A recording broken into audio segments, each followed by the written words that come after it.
pekerja atau buruh yang telah mempunyai masa kerja 12 bulan secara terus-menerus atau lebih diberikan THR sebesar 1 bulan upah.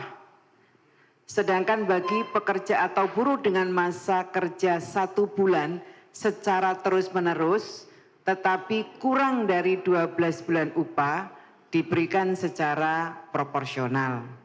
Perhitungannya masa kerja ini dalam hitungan bulan dibagi 12 bulan, kemudian dikalikan besarnya upah 1 bulan. Ini mau kasih contoh misalnya, seorang pekerja upahnya 4 juta dan baru bekerja 6 bulan. Maka pekerja tersebut tidak mendapatkan THR dengan perhitungan 6 bulan atau dibagi 12 sama dengan setengahnya, lalu dikalikan 4 juta. Dari perhitungan tersebut maka kira-kira si pekerja akan mendapatkan THR sebesar 2 juta. Ini contoh ya. Nah, terkait ketentuan mengenai besaran THR, sangat dimungkinkan perusahaan memberikan THR yang lebih besar dari peraturan perundang-undangan.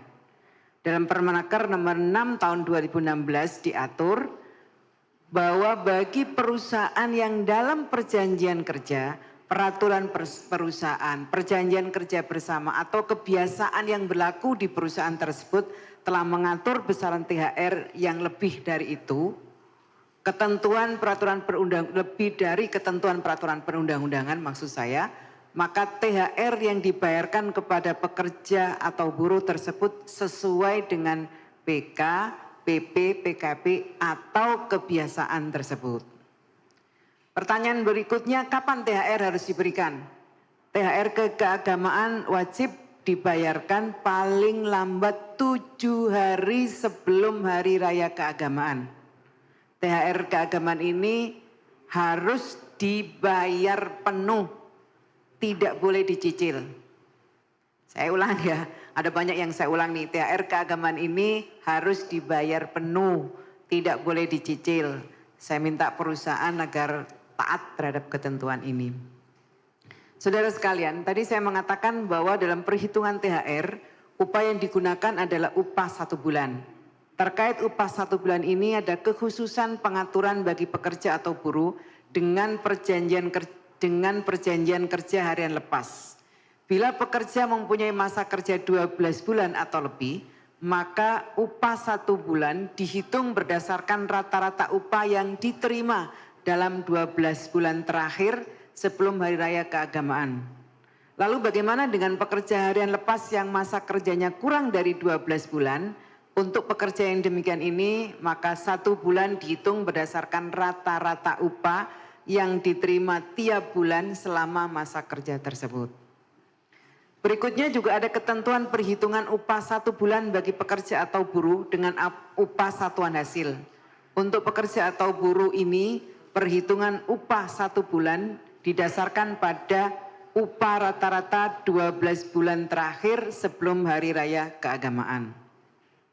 Satu lagi yang penting untuk digarisbawahi terkait dasar perhitungan THR yang menggunakan upah ini, bagi perusahaan industri padat karya tertentu berorientasi ekspor yang melaksanakan penyesuaian waktu kerja dan upah sebagaimana yang diatur dalam Permenaker nomor 5 tahun 2023, maka perusahaan tetap wajib membayar THR keagamaan. Upahnya bagaimana? Upah yang digunakan sebagai dasar perhitungan THR adalah nilai upah terakhir sebelum dilakukannya penyesuaian upah tersebut. Artinya upahnya tidak mengikuti penyesuaian untuk THR-nya. Ini penting untuk digarisbawahi karena THR dan hak-hak lainnya selain upah tidak termasuk bagian yang boleh disesuaikan oleh Permenaker nomor 5 tahun 2023. Ini bisa dilihat dalam pasal 12.